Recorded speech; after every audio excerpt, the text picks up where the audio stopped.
श्रीगौरी वक्त्रपद्मार्का श्रीविघ्नेशा गजानना उत्तिष्ठ सुरसम्पूज्या त्रैलोक्यं पालनं कुरु श्रीगौरी वक्त्रपद्मार्का श्रीविघ्नेशा गजानना उत्तिष्ठ सुरसम्पूज्या त्रैलोक्यं पालनं कुरु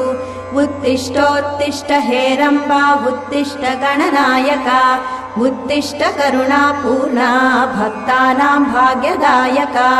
उत्तिष्ठोत्तिष्ठ हेरम्बा उत्तिष्ठ गणनायका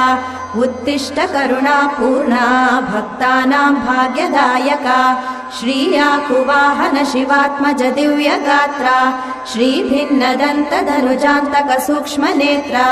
सर्वार्ति दुःखशमना फणिराजसूत्रा देवा गणेश्वर विभो तव सुप्रभातम्।